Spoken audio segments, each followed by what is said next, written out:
Hi, my name is Roy Collin and welcome to the show. I've also got five podcasts: The Awakening Podcast, exposing fraud and corruption, but with solutions; the Crypto Podcast, talking about all things blockchain, NFTs, crypto; the Meditation Podcast, talking about all different types of meditation, but there's also meditations there from 1 minute to 2 hours. And the other one is the Learn Polish Podcast. So if you're interested in learning Polish, you can do that. And the other one is Speaking with Roy Collin. And I just have guests from around the world talking about either public speaking or also about their book or just general life in general. And you'll find everything on bio.link/podcaster. I'm also a podcasting coach. And you see the QR code there, and it's also on my link as well. And if you're interested in actually going on some podcast shows, I'm helping people doing that. Or if you're interested in sponsorship, you can contact me. And I'd like to thank my sponsor, DanielPacker.com. He helps people with anxiety, stress, and addictions. He's got a 90% success rate, and you only pay if you're successful. So be sure to check him out, DanielPacker.com. I hope you enjoy this week's show. Welcome to the Speaking Podcast. You can find all our episodes on speakingpodcast.com or also on BitChute and YouTube. You'll find the links in the podcast description. I've got four other podcasts: the Meditation Podcast, the Crypto Podcast, the Learn Polish, and the Awakening, where I'm exposing fraud and corruption, but with solutions, as well as being a podcasting coach. You'll find everything on bio.link/podcaster. My guest today, this is going to be a good one. Comedian, trivia host, TV producer, actor, and more importantly, a podcaster as well. Please welcome Ryan Buds. Hey, how's it going, Roy? Thank you so much for having me. Yeah, I'm kind of looking forward to this. I mentioned the bullet points, but I suppose Ryan, you might let the listeners know a little bit more about you. Of course, yeah, man. I got to bring you on the virtual road with me. That was a great intro. You made me sound, I think, more important. Maybe I am, but thank you so much for having me today. I am a trivia host. I would say as my first bullet point in the current time of 2023. I host trivia at about 30 places on a weekly basis. I don't host them all myself, but I have about 30 weekly trivia shows that run in the United States, on the West Coast in California, and where I currently live in Johnson City, Tennessee. So I run a trivia hosting business, and I do as many shows as I can, and I employ a bunch of different hosts to kind of help me run the business. And I do a lot of corporate team building events, virtual trivia shows, in-person trivia, bingo, and game shows, and of course, nowadays, hybrid events where some people are virtual and some people are in person, maybe in a big meeting room somewhere. I've done about 10 or 12,000, somewhere in between there, trivia shows since 2010. And I started doing stand-up in 2006, and that kind of led to me being an MC. And the MC stuff kind of led to this very specific niche industry of trivia hosting. And now I run a daily podcast as well, Monday through Friday, called Trivia with Buds. You can find it wherever you listen to podcasts: Spotify, Google Podcasts, Apple Podcasts, etc. And as a public speaker, I listened to your show and I thought, man, I wonder if people would like to hear about this very specific industry I'm in. And I would love to talk to Roy about how I got into this whole thing. Yeah, I mean, I've never seen this before. I mean, obviously, I've seen people doing trivia, but it's normally kind of somebody at certain event, but to make it a profession. But I've looked at a load of the different videos, and it's very interesting. And I mean, I look at it as a kind of a corporate thing as well, because a lot of corporations, they're always trying to engage with their employees and everything.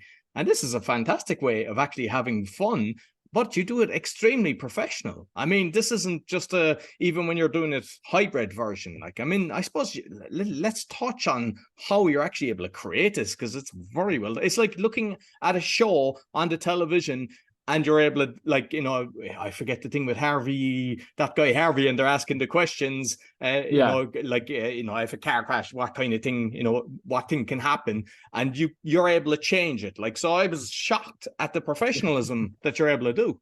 Yeah, well, thank you so much. I will say that if you saw me hosting trivia virtually in a video, I have to give a huge shout out to the service that I use to do that, which is called CrowdPur. CrowdPur is a great piece of online software that I subscribe to on a yearly basis.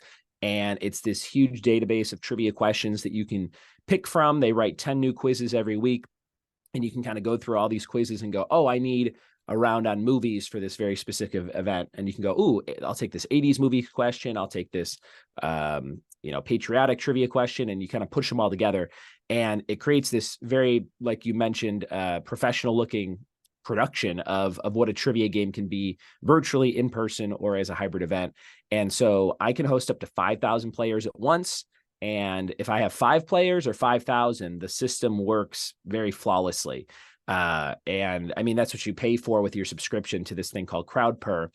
But I started using CrowdPer really early on in the virtual trivia hosting world, right when the pandemic hit. I had never done a virtual trivia show ever, like most people in the world, in March of 2020. And my whole business was booming. I had at that time, I was doing some corporate events, probably a few a month. And I was doing a lot of the weekly stuff, which pays less, but is more frequent. And we probably had, I think I had maybe 12 trivia nights at that time on a weekly basis. And I had a couple of those corporate shows a month. And so when everything shut down, especially in California with the pandemic, I mean, everything in the Los Angeles area was completely closed if it wasn't like a grocery store for a good number of months there.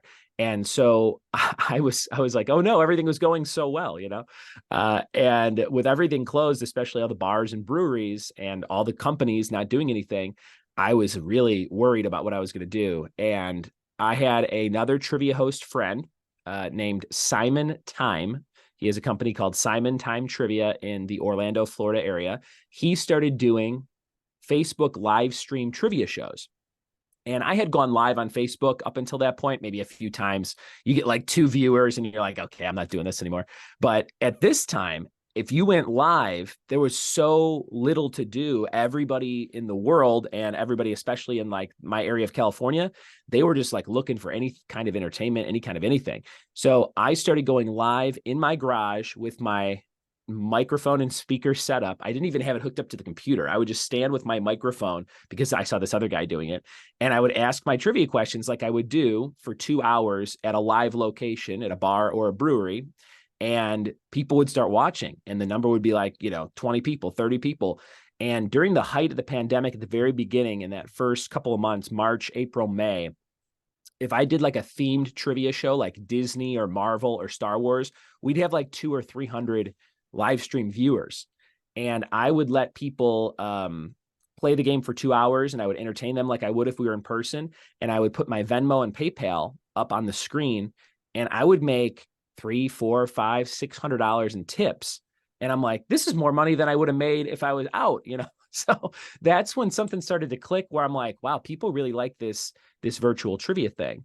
Of course, as the months went on, things opened up more and more, and as years went on, things got back to somewhat normal with the pandemic world. And so now it's a very different landscape. But in March of 2020, from March of 2020 until December of 2020, I did hundreds and hundreds and hundreds of live stream shows on Facebook. And I started from that to get hit up by a bunch of companies that were excited to entertain their employees in some way with everybody working from home. So they would say, Microsoft would reach out to me and say, hey, we found your website. We saw you do virtual trivia. How much is that to do for 60 people on a Tuesday for a little team building thing? And then that just kept steamrolling. And by December of 2020, I did 110 shows in just the month of December, 110 virtual shows that I got paid to do from 110 different companies. And I was doing 6, 7, 8 shows a day, and they're usually an hour, sometimes a half hour. But it was just like I didn't want to say no to anything because I didn't know when it was all going to stop. This faucet that was turned on for me, and nobody knew, what the ways of the world were going to be. So it was a very exciting time. It was very stressful because I felt like, as the provider in my household, I'm like, I have to keep doing these things. And I kind of actually overworked myself around that time. I just did too much. So then when January 21 hit, it kind of started to slow down a little bit. My family and I moved from the West Coast to Tennessee because we wanted to be able to afford a house. It's really tough in California to do that, even making good money with these corporate shows. So we relocated to be a little bit closer to my family and to be in a little bit nicer weather with more seasons, and to just probably more freedom as well. from what I more freedom to do, more freedom to do things and less traffic and just a whole lot of reasons. But we love it. We've been here for 2.5 years, and that virtual landscape still exists. I did 3 shows this week that were virtual, but it's not like it was, in the height of the pandemic there. But I think, become, I would hope, one of the top people in the country that supplies virtual entertainment in terms of trivia, bingo, and game shows. So it's been a wild ride, and it's a lot of fun. And now we're doing a lot of stuff back in person again. So traveling to places like Bismarck, North Dakota, and Chicago, Illinois, and Orlando, Florida in the next couple of months. And so back on the road a little bit, but things are great here in Tennessee.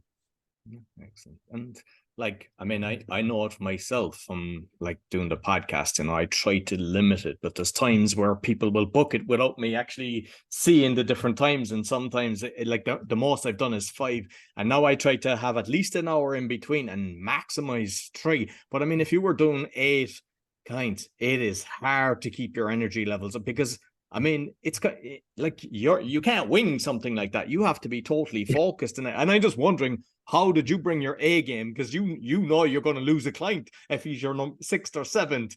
How did you stay energetic? I started performing. I started performing and public speaking in high school. I joined speech team as a sophomore in high school. So when I was about 15, 16, I was going to play basketball freshman year.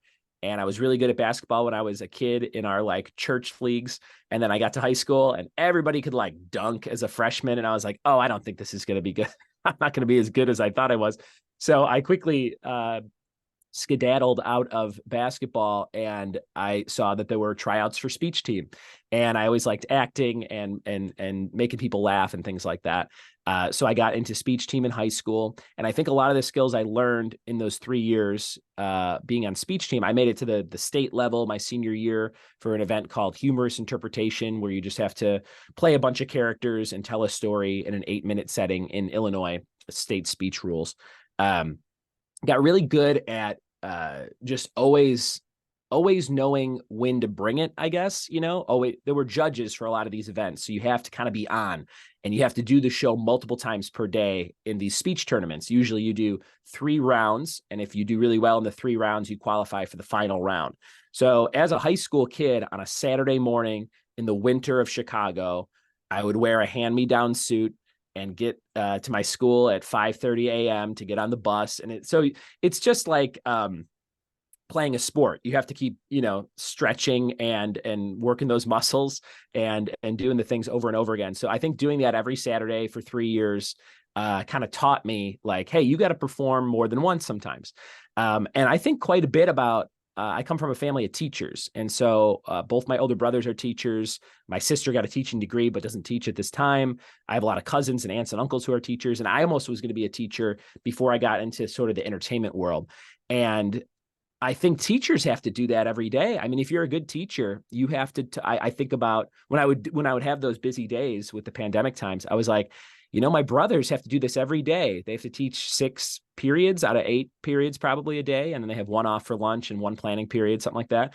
I'm like, that's a lot of being on. And, it's a little bit different. You're handing out stuff. Maybe you're not talking for the entire 45 minutes or an hour, but I thought about that quite a bit. And so I drank a lot of, my go-to drink is iced tea and lemonade, an Arnold Palmer, as they call it. I've been drinking those every morning for probably the last 15 years. I don't like coffee, so I'm not a big coffee guy, but I would start every one of those busy days with at least 1 or 2 of those. But there were a lot of times where the shows were out back to back to back. So I'd get done at, 55 minutes after the hour and say, all right, thanks so much for having me. Run, hit the bathroom, grab another iced tea, sit back down. Hey, what's up? And then pretend like it's the first show of the day. You always have to pretend like you're doing the first show of the day, and they're the most important people you've ever met in your life, even if you're on the 8th batch of very similar looking people on Zoom that are like, what are we doing? Why are we here? So finding that will to keep it going during the busy days is definitely a learned skill from years of just scratching that itch, I think. And with the years of experience then, what kind of tips have you learned to connect better? Whether it's a hybrid kind of online or in person? Sure. I'm a huge proponent of crowd work. So if you ever see a stand-up comedian kind of think on their feet, if you see a lot of clips that circulate online in the stand-up comedy world on social media right now, those are the ones that catch the most attention because it seems as if the comedian has whipped something out of nothing. You know, something has happened in the moment. Somebody comes on the Zoom call with a crazy name or an insane avatar picture. So all the years of doing comedic performances in high school led to me doing stand-up in college. I started doing stand-up comedy in Chicago in 2006. Did that pretty consistently till about 2017, 2018. And loved doing stand-up, but it just got to the point where I was like, I don't think there's as much money in this as I dreamed when I was a kid. And there is for some people, but it's a very it's unsociable hours as well, because like nobody goes to a comedy club in the daytime. It's very tough, and I'm a family man. I have 2 young kids, and I'm like, you got to be on the road a lot if you're going to make money just doing stand-up comedy. So I love comedy. I love watching it. I love performing it when I can. And when I do shows, I try and work in as much comedy as I can. But a lot of it is mostly crowd work, things that are happening in the moment. And I kind of honed that skill from doing stand-up all those years ago. And sometimes I felt like as a comedian, you write these jokes and you prepare them and you practice them and you go to open mics and you get laughs and you find out what works. And after you do comedy for a while, I felt, at least for me, and I don't know if this is for all comedians, but you get a little bored with that method. And so sometimes I would just scratch everything that I planned to say and just try to make things funny that were happening in the moment. And that made it like more exciting for me. And there's some comedians that are exclusively crowd work comedians, and you can find their clips online. There's a great comedian I'll shout out named Jimmy Pardo, also from Chicago. He's got a great podcast called Never Not Funny. It's one of the longest running comedy podcasts around. He's like a fantastic, if you go see him live, I don't think he does one pre-thought bit. It's all in the moment, on the spot, and nonstop laughs for, an hour, hour and a half. And his podcast is very much the same in more of an interview format. But it's a very hard thing to do. But I find nowadays being able to kind of make fun of almost anything that's happening in a lighthearted way, especially with these corporate shows. You can't be too biting, but you can joke around a little bit. And the smallest joke at a corporate show can really, even in a virtual setting, make people go like, oh, this is great, because they're just so used to this dry PowerPoint.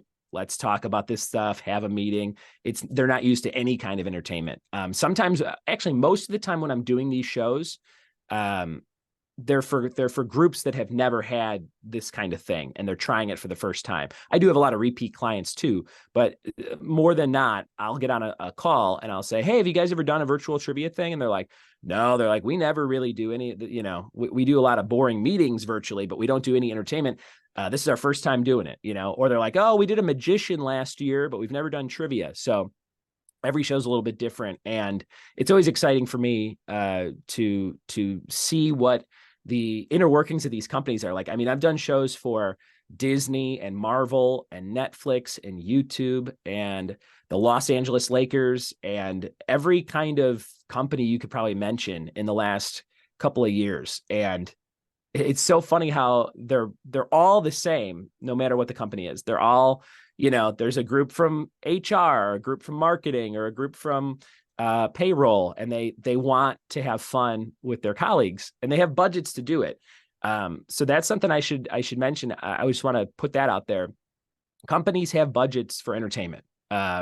They don't always use it, or they use it in weird ways sometimes, but more than not, they have money that they have to spend on a yearly basis to entertain their employees.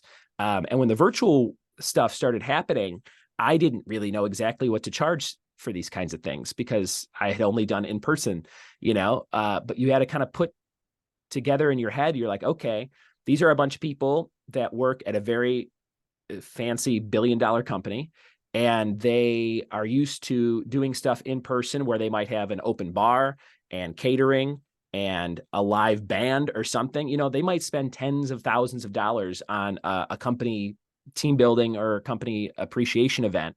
And so I had to think about that and then kind of scale back a little bit, of course, but know in your head that that there is a budget for the talent that you can give with any part of public speaking, whether it's a keynote, whether it's you're a comedian or a magician or a trivia host. There's money for you to get and for you to be made because of the budgets that they have to have. If sometimes a lot of companies, if they don't spend that money, they lose it the next year. So they're kind of scrambling sometimes at the end of quarters and at the end of years to go, okay, we got to get, we got to have this thing, we got to have that thing so that we get this money back again next year. So that's something some performers may not think about or not know about, but something to consider for sure. I mean, there's another point as well. Like if you decide your set amount is this, and when there's a great demand, you can then increase it and say, sorry, but it's gone up 20, 30, 50, even 100%. And, like once you know there's a demand, it's all good.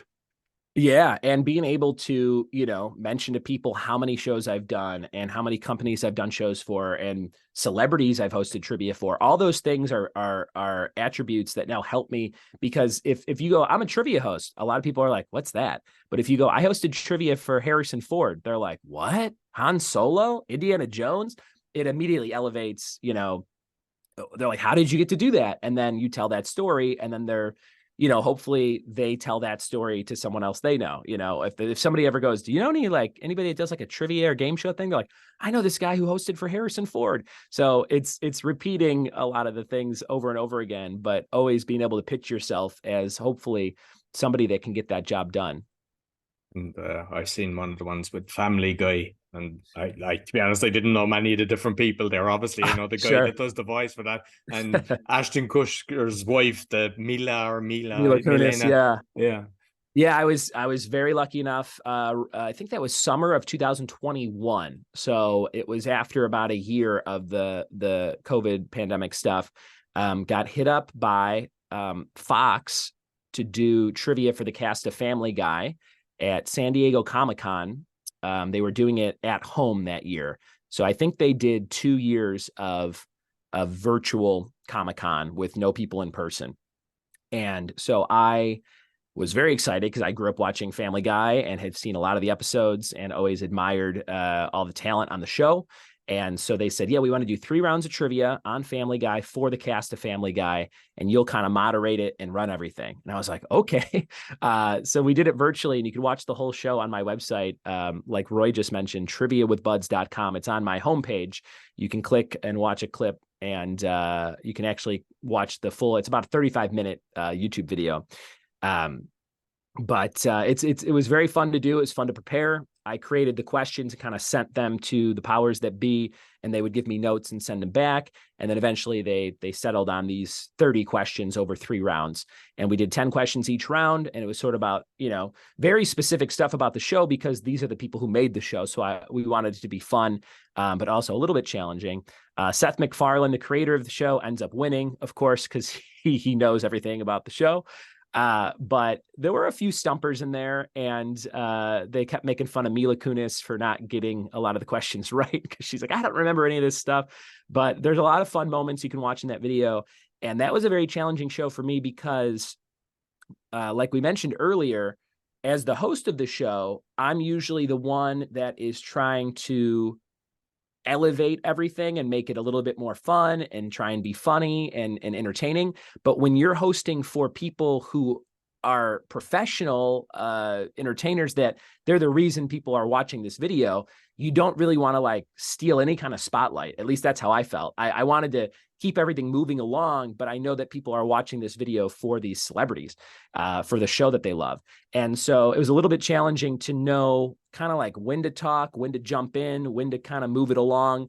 But I think I hopefully did a pretty good job of making that happen. They seemed really happy with it. It has thousands of views on YouTube, which is great. And it was a very fun experience. And there was a great soundbite where I purposely made my Zoom name, which it is right now on this Zoom call, Trivia with Buds, and then Ryan Buds. And I did that on purpose, hoping that someone would say my company name, Trivia with Buds. And lo and behold, Seth MacFarlane, the creator of Family Guy, said on one of the questions, you got to be a little bit trickier than that, Trivia with Buds. And I was like, yes, he said my company. So that was my plan that kind of worked, came to fruition there.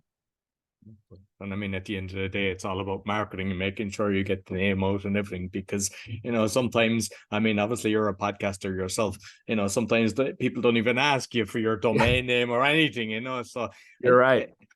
So with the craziness that's going on, especially in the last few years, like I see, especially in America, I keep an eye on all the different politics around the thing. People are either Republican or Democratic, and they just hate each other. There's no kind of like, yeah, you believe that, I believe this. And the same with kind of the wokeism, like how people like to be called and how they're easily offended. How do you navigate that with questions that you're not annoying people that's actually doing the quiz? Sure. When I do anything corporate, I stay away from all of it. And there are some times where I just had one this week, actually, in Chicago. I didn't host it myself, but I had one of my friends in Chicago. People will reach out to me and say, hey, can you do this show? We need it, tomorrow. And I'm like, well, I can't make it there, but I have a friend who lives there and I can pay them to go do it. And I can kind of produce the show for you.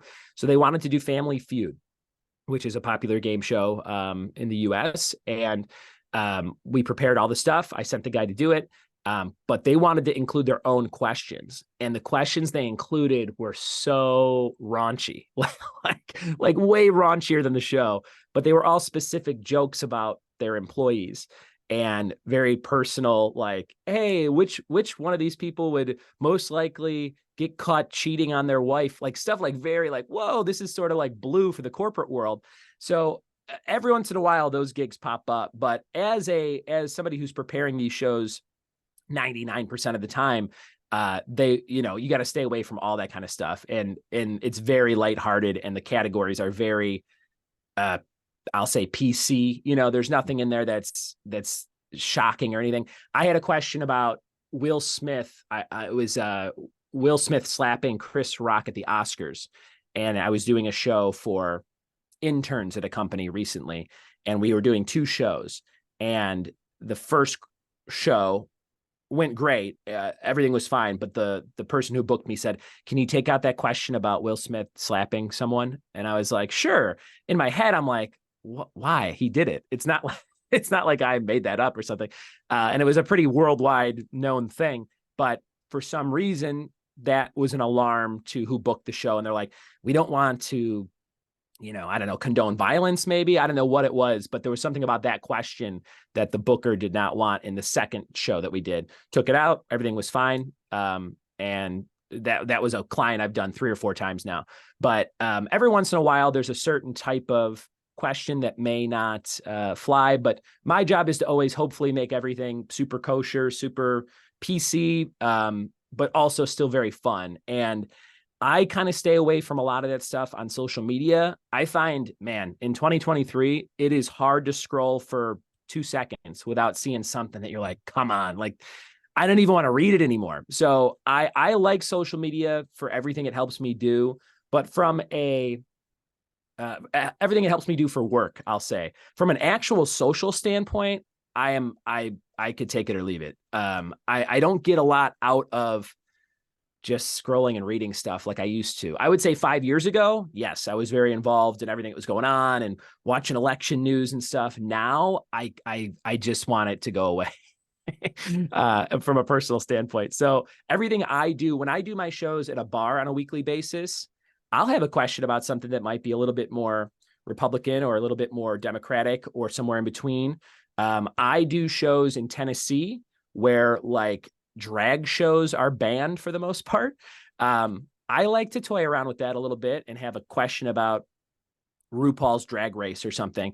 And I do that almost as a social experiment for myself where I'll be like, let's see who doesn't like this question, So, and in the bar setting, you can mess around with that a little bit more.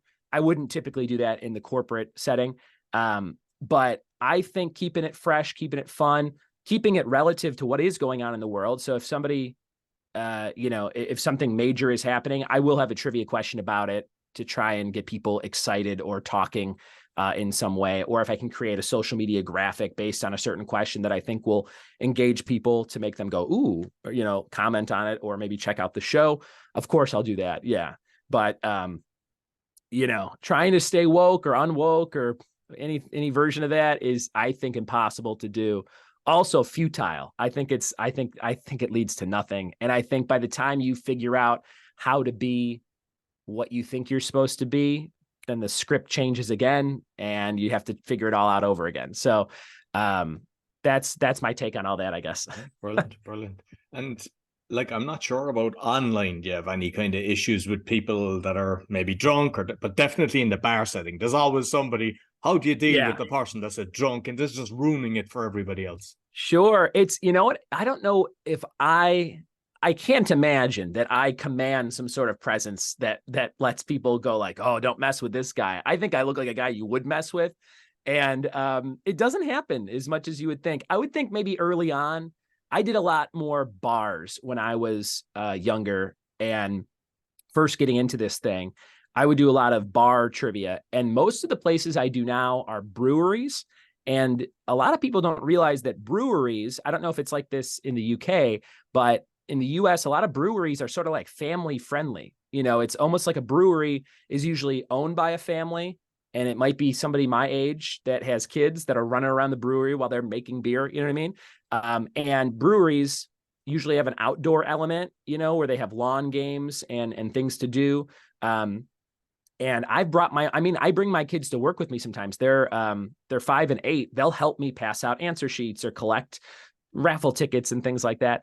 And the settings we're in, it is a bar that you can drink in, but usually it's a restaurant as well. And usually breweries are much more of a family setting. And at those types of places, it's very rare where I see somebody really drunk or really like belligerent, you know? I mean, it can happen. And if the people start yelling out answers or the people that are really drunk or sort of abusing what trivia night is, they're not even really playing trivia. They're not regulars. A lot of trivia nights week to week are almost the same people. It's the same batch of 10 teams, you know, the same 40 people that come every Tuesday at 7:00. And that's their thing they do. They make it part of their weekly routine, almost like going to the gym or something. So I see a lot of the same people and those people are teachers. A lot of teachers play trivia. So they got to wake up the next morning and they're not getting sloshed at trivia night. You know, they'll probably having 2 beers and some fries or something like that for the most part. But there are people, when people are super drunk and yelling stuff out, they're usually not even playing trivia and they're gone before the game's half over. So it's more of like a nuisance for a little bit. Sometimes I'll say something, you know, sort of like a crowd work kind of joke on the spot about the person yelling stuff out. And sometimes that shuts them up and they don't say anything else. And sometimes they don't even realize I'm talking to them because they're so drunk. So it's less of a problem than you would imagine. That is the number one thing I get asked as a trivia host, though. People will go, what do you do if someone's on their phone or someone's cheating? How do you prevent cheaters? And I'm like, again, these are people who come every week and this is like their challenge. This is their thing. I go, the people that are cheating at a trivia night are usually not regulars. I'll never see them again. And even while they're cheating, they're not cheating well enough to win. So they'll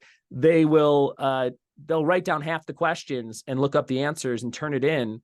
But the other teams all wrote down all the answers and naturally knew them. And so they'll have a higher score. So the people cheating don't even realize that they're like missing questions because they're looking stuff up on their phone. And again, that's few and far between at most of my trivia nights. But yeah, it's more fun than it is like a problem, I guess.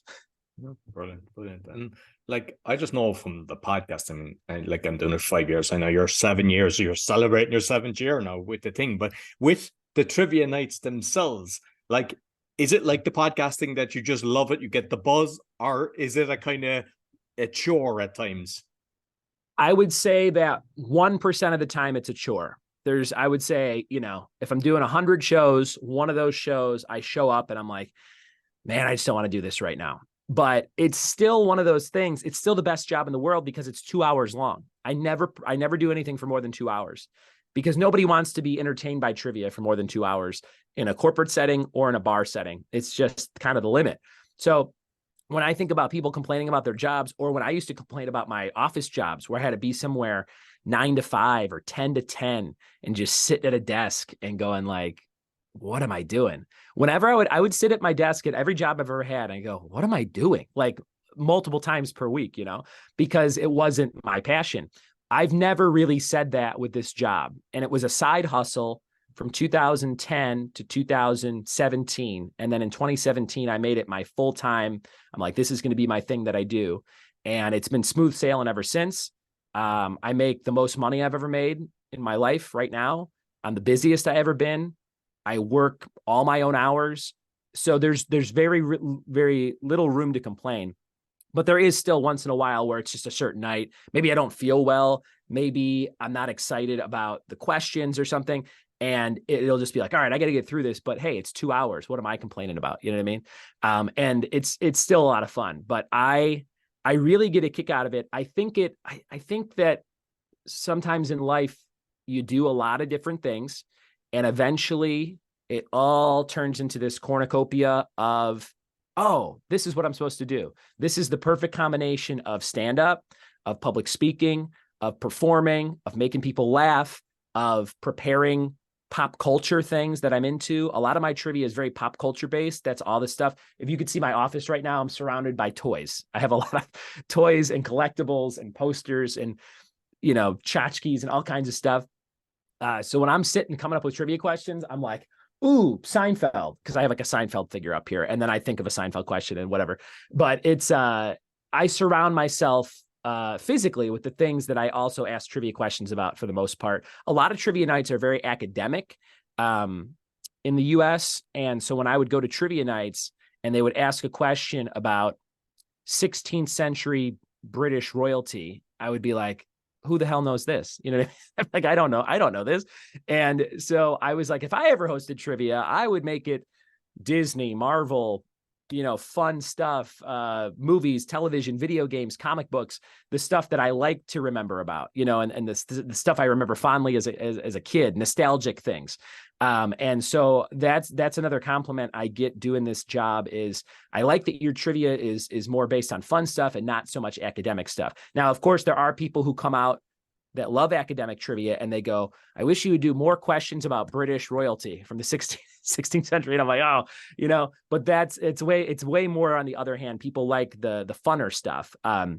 Now I do sprinkle in academic stuff. It's not to say that there's none, but it's more like 60% fun stuff, 40% the stuff they taught you in school. But yeah, it's a very fun thing for me to prepare the rounds, for me to host the rounds. I'm a very social guy.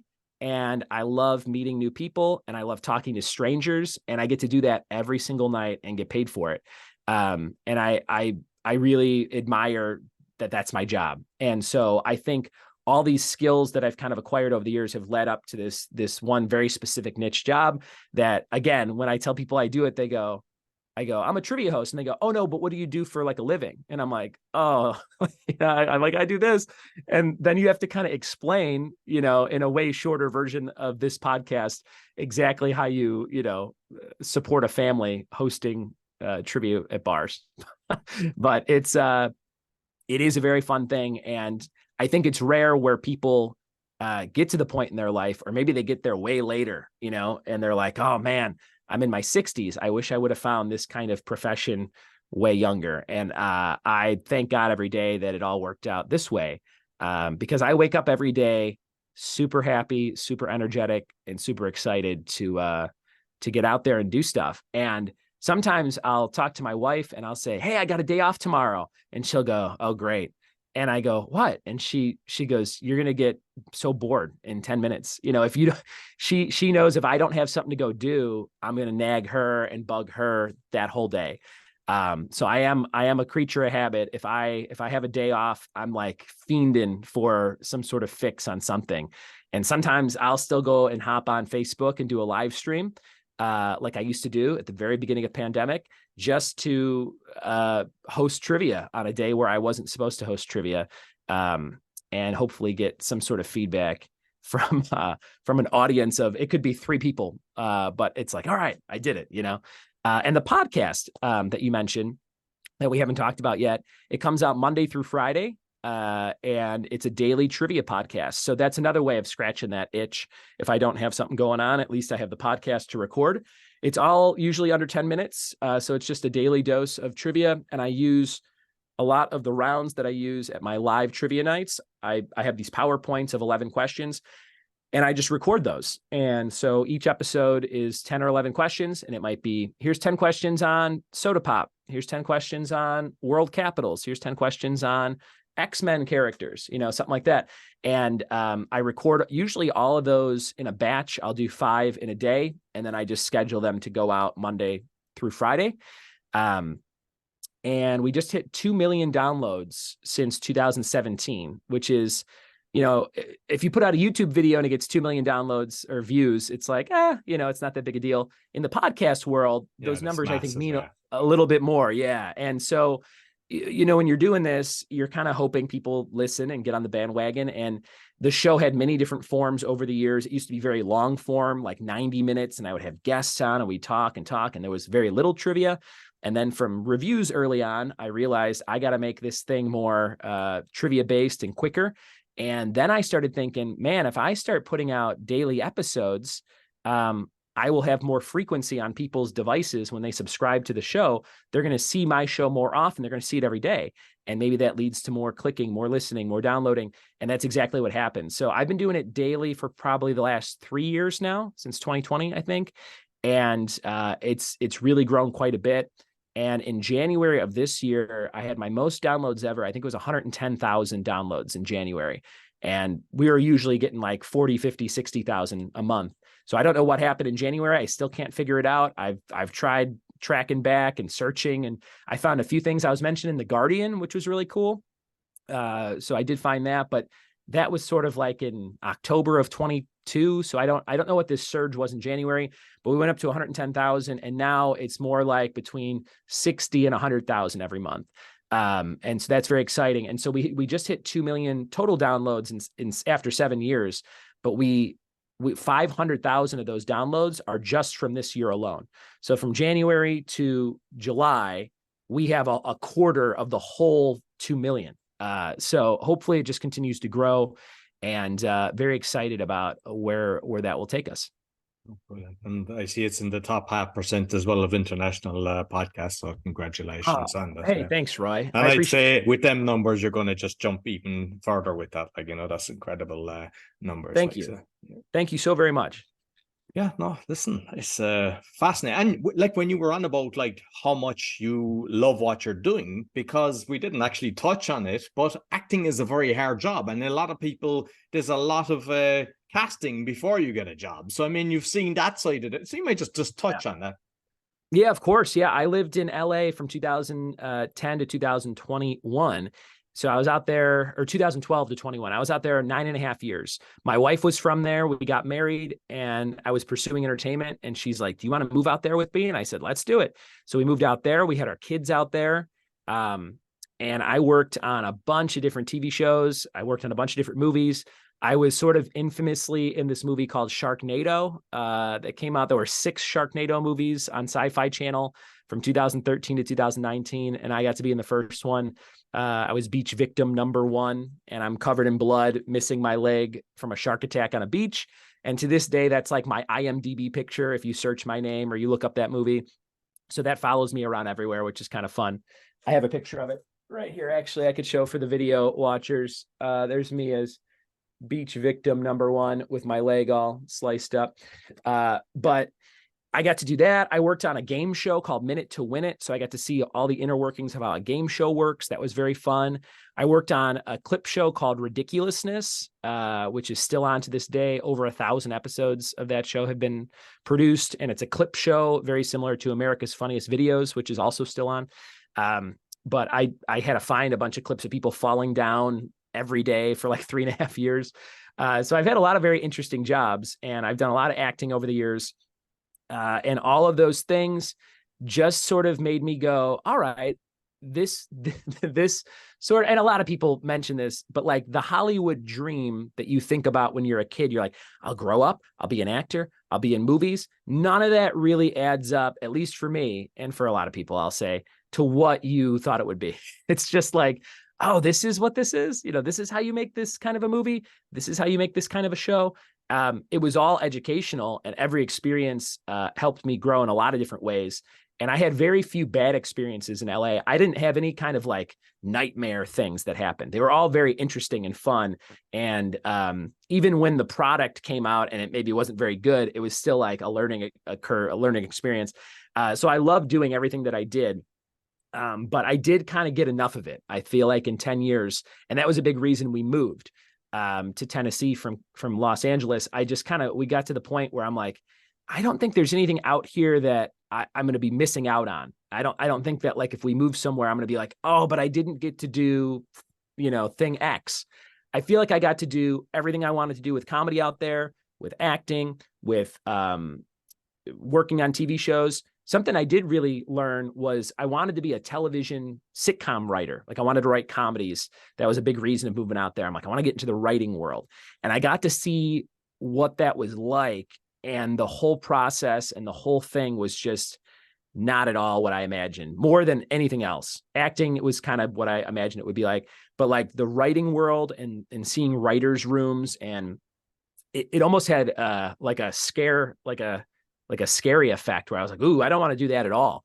And sometimes that happens. You got to try a million different things, and you kind of get in the pit where those things are happening, and then go, oh, this is maybe not for me. But you don't know that until you go and do it.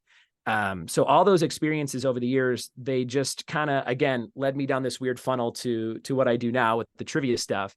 But the number one thing I got from everything is that I love 100% being in control of everything that's happening.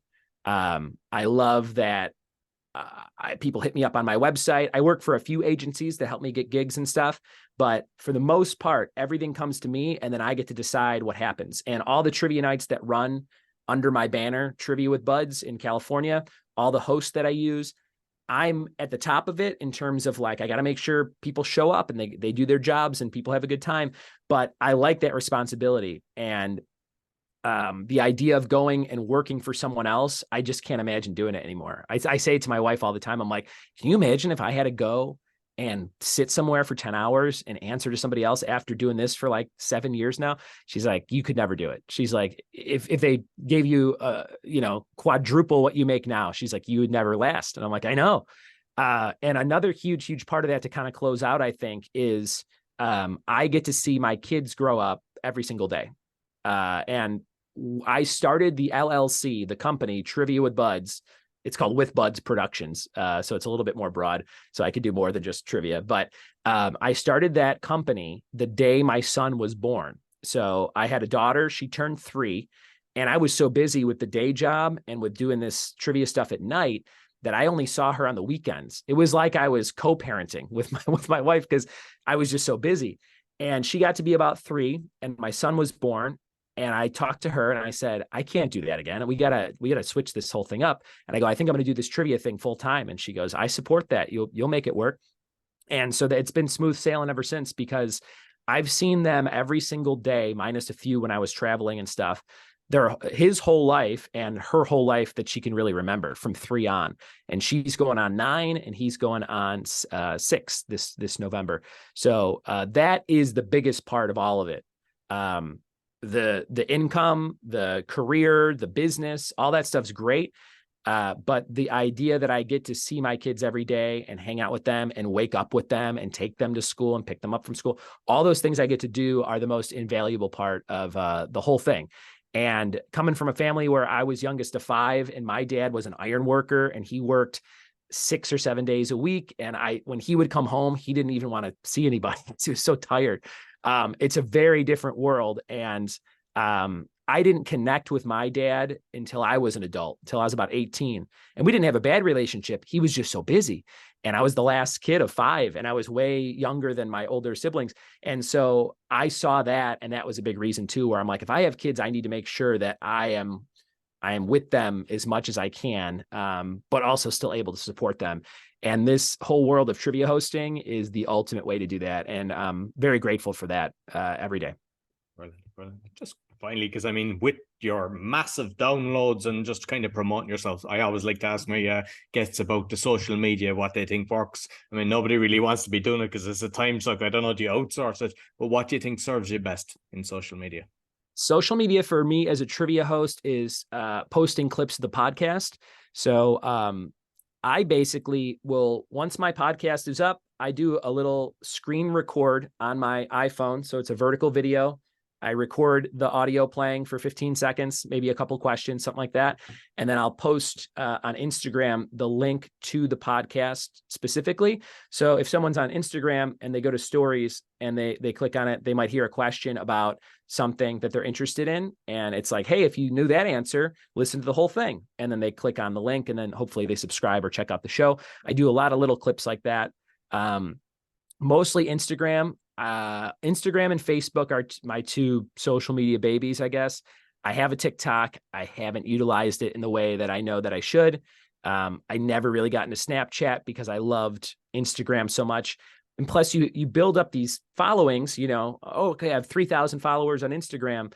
It just seems, I'll say that word again, futile to like, all right, I'll go start at 0 on Snapchat, or I'll start at 0 on TikTok. That's sort of a lazy way of thinking about it. You gotta try everything. And you gotta be consistent, of course, and you gotta do it over and over again, to see results. But Instagram and Facebook for trivia, usually I have venues that I do, like the bars and stuff. They will make Facebook events and they'll make my business page, Trivia with Buds, a co-host. So everybody that likes both of us on Facebook will see those events and I post in there. And Facebook works really well. Facebook groups work really well for people.